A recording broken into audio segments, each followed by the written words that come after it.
जय हो सच्चिदानंद भगवान की जय हो। भगवान शंकराचार्य जी ने निधिध्यासन जो बताया है, उस निधिध्यासन के 15 अंग बताए हैं। तो एक बार हम इस अंगों को फिर से थोड़ा सा क्रम से समझ ले, इससे कि इनको जीवन में लिया जा सके लाइन से। तो इसमें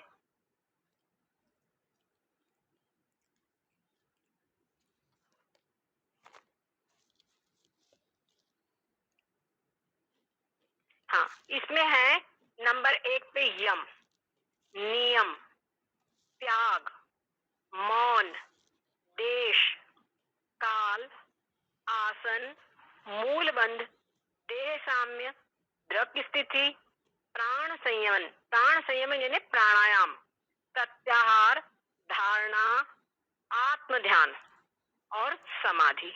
ये 15 अंग है, जिसके अंतर्गत यम यानी कि इंद्रियों को अपने वश में करना। पर यहाँ पर इंद्रियों को वश में कैसे किया जाएगा? यहाँ पर आत्म तत्व का दर्शन होगा। जब आत्म तत्व का दर्शन करेगी वृत्ति, तो जो बाकी चीजें हैं वो सब अपने आप छूट जाएगी, है ना। बाकी चीजें अपने आप छूट जाएगी। जैसे हम यहाँ से समझ लीजिए क्या अपना घर छोड़ करके हम मंदिर तक जा रहे हैं, तो जैसे जैसे हम मंदिर की ओर बढ़ेंगे, वैसे वैसे अपना घर अपने आप छूटता जाएगा। उसी प्रकार से जैसे हम आत्म तत्व का चिंतन हर जगह करने लगे, तो इंद्रियों के जो विषय है, इंद्रियों में जो वृत्ति जा रही है, वो अपने आप ही सब छूटती जाएगी।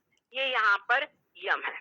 नियम के अंतर्गत भी आप देखेंगे, सब कुछ भी जहां पर आप देखेंगे, तो यहाँ वैसे जो पातंजल योग दर्शन है, उनको हठ पूर्वक छोड़ना है विषयों को, लेकिन यहाँ पर विषयों को हठ पूर्वक छोड़ने की बात नहीं कही है।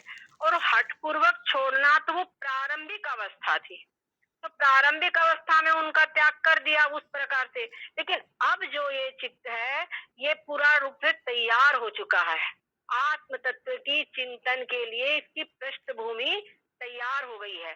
अब ये कह रहे हैं कि अब ये नियम को आप अपनाइए कि जिस प्रकार से सजातीय प्रवाह होए, और आप चिंतन करते हैं, लेकिन फिर भी बहुत अनंत काल का जो संसार का अभ्यास है, उसके कारण से फिर से हमको अन्य प्रकार की वृत्तियां, जो अनात्म वृत्तियां, वो आ जाती है। नाम रूपों पे दिमाग चला जाता है, तो वो नाम रूपों को, उन नाम रूपों का बाध करके उन नाम रूपों को आने ही ना दे, केवल मात्र जो उनका अधिष्ठान तत्व है, उसी को ग्रहण करने की अपनी वृत्ति को बना ले, उसी को केवल मात्र ग्रहण करे, बस। उसके बाद में त्याग है, तो त्याग में भी किसका त्याग करना है? प्रपंच का त्याग करना है। और वो त्याग भी कैसे होगा? आत्म तत्व का ग्रहण करके, अस्थि भाति प्रिय का ग्रहण करके, नाम रूप का त्याग। तो कुल मिलाकर रिजल्ट क्या आ रहा है? यम में भी आपको अस्थि भाति प्रिय जो अधिष्ठान चैतन्य, उसी को ग्रहण करना है। नियम में भी आपको सजातीय प्रवाह यानी ब्रह्माकार वृत्ति, उसी को चलाना है। त्याग में भी आपको नाम रूपों का त्याग करना है, प्रपंच का त्याग करना है। और वो भी किस प्रकार करना है? तो आत्म तत्व का ग्रहण करके। तो आप देखिए रिजल्ट सब में क्या निकल रहा है? आत्म तत्व का ग्रहण, आत्म तत्व का चिंतन, यही रिजल्ट निकल रहा है। उसके बाद में मौन। मौन के अंतर्गत में क्या है कि जिस आत्म तत्व को प्राप्त करने के लिए मन वाणी कुछ भी सक्षम नहीं है, उस आत्म, वो ही वास्तव में उसी का चिंतन करे, उसी में स्थित होवे, यही मौन है जो कि योगियों के द्वारा ग्रहण करने योग्य। तो आप जो राजयोगी है, उनको यही मौन है, क्या? आत्म तत्व में स्थिति, यही मौन है। बस आत्म तत्व में स्थित हो गए, तो क्या है, अन्यान जो वृत्तियां हैं संसार में जाने वाली, शब्द स्पर्श रूप रस में जाने वाली, वो वृत्तियां अपने आप मौन हो गई। केवल एक आत्म तत्व में ही स्थिति, वहां से कट करके केवल आत्म तत्व में ही लग जाना, उसी में स्थित हो जाना, यही मौन है। तो इसका भी अभिप्राय क्या निकला? अपने स्वरूप के अंदर में स्थित होना निकला। उसके बाद में फिर आगे आ रहा है देश, स्थान, किस स्थान पर बैठ करके आपको अभ्यास करना चाहिए। तो वहां पर भी कह रहे हैं कि जिसमें आदि में और अंत में और मध्य में किसी भी स्थान में, किसी समय में कोई दूसरा व्यक्ति नहीं है, कोई दूसरा जन है ही नहीं, वही देश वास्तव में निर्जन देश है। तो वो देश कौन सा है, वो स्थान कौन सा है? ऐसा तो संसार के स्तर पे कुछ हो ही नहीं सकता। केवल एक आत्म तत्व जो शुद्ध ब्रह्म तत्व है, वही एक ऐसा है जिसके अंदर में किसी भी प्रकार से कोई का प्रवेश है ही नहीं। तो वो भी क्या है? ब्रह्म तत्व ही है। तो बस ब्रह्म तत्व में स्थित हो, इसका भी अर्थ यही निकला। उसके बाद में काल, काल में भी ये है कि जिसके द्वारा संपूर्ण कलना हुई है, मतलब संपूर्ण संसार की उत्पत्ति स्थिति लय हुआ है, या जिसी के अंदर जिसके अधिष्ठानत्व से सब कुछ प्रतीत हो रहा है, वही काल है, वही काल भी है। तो वही ब्रह्म सच्चिदानंद है। उसी के समय में जब तक वो ब्रह्म सच्चिदानंद में ही रह करके हमेशा स्थित को रहना है, यही तुम्हारा काल हुआ। फिर आसन, तो आसन भी क्या है? यहाँ पर कोई स्थूल आसन की बात नहीं किए हैं। आसन में भी कहते हैं सुख पूर्वक जिस स्थिति में बैठकर तुम्हारा समाधि लग सके, ब्रह्म में स्थिति हो सके, ठीक है। आसन उसी को जाना जिसमें मतलब ब्रह्म चिंतन हो सके, जिस स्थिति में, वही जो है, वही स्थिति क्या है? वो वही स्थिति आसन है। इसमें भी अभिप्राय क्या है? ब्रह्म तत्व में स्थित हो, हुआ। उसके बाद में आगे चलिए, अगर मूल बंध, तो मूल बंध में क्या बता रहे हैं? जो सबका मूल है, जो संपूर्ण प्रपंच के मूल यानी अज्ञान का भी मूल है, उस मूल में स्थित हो।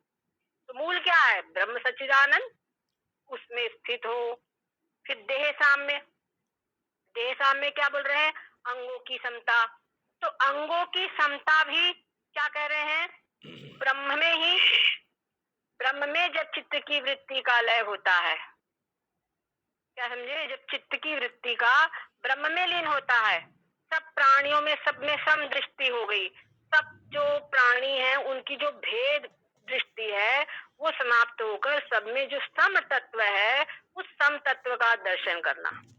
तो क्या हुआ? सम में वृत्ति लय हो गई, यही देह साम्य। सारे सब कुछ उसके लिए, जो ब्राह्मण है, ठीक है ना, जो कुछ भी है उसके लिए सब कुछ वही है। केवल एक ब्रह्म सच्चिदानंद है। ब्राह्मण है कभी हस्ती नहीं, चाहे चांडाल है तो वो भी उसके लिए ब्रह्म है, और ब्रह्म ब्राह्मण है वो भी उसके लिए ब्रह्म है। सब कहीं समानता उसकी हो गई है।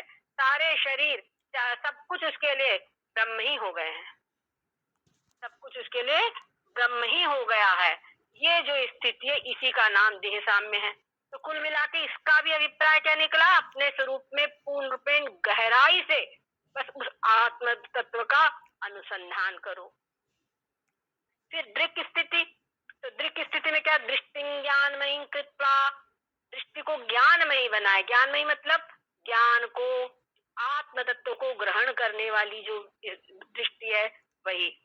ऐसा नहीं कि ना कुछ कुछ कुछ करना ही नहीं है। यहाँ पर भी वही है, आत्म तत्व को ग्रहण करे सब कहीं। तो आत्म तत्व को ग्रहण करने वाली जो वृत्ति है वही यहाँ पर क्या है? दृष्टि साम्य है, दृष्टि समानता है इसमें। फिर आगे कह रहे हैं प्राणायाम। प्राणायाम के अंदर में बड़ा सुंदर इन्होंने वर्णन किया है। प्राणायाम में क्या किया जाता है? एक होता है पूरक, एक फिर कुंभक और फिर रेचक। तो यहाँ पे भी पूरक, कुंभक और रेचक होगा। पर यहाँ पूरक किसका होगा? आत्म तत्व का ग्रहण करना, ये पूरक हुआ। फिर उसी में स्थित रहना, ये कुंभक हुआ। और साथ साथ में जो नाम रूपात्मक जो प्रपंच है उसका निषेध कर देना, उसको निकाल दिया, वो हो गया रेचक। कितना सुंदर है। यानी कुछ ग्रहण करना है तो ग्रहण क्या करना है? आत्म तत्व को ग्रहण करना है, और रुकना उसी स्थिति में स्थिर रहना है जितना क्षण रुक सके। और उसके बाद में उसी के होगा सब साथ ही साथ में, उसी के साथ साथ में जो विजातीय तत्व है, मतलब जो अनात्म पदार्थ है, नाम रूप है, उनका निषेध। ये सब कुछ है ही नहीं, कल्पित वस्तु कुछ है ही नहीं, ये रेचक हो गया।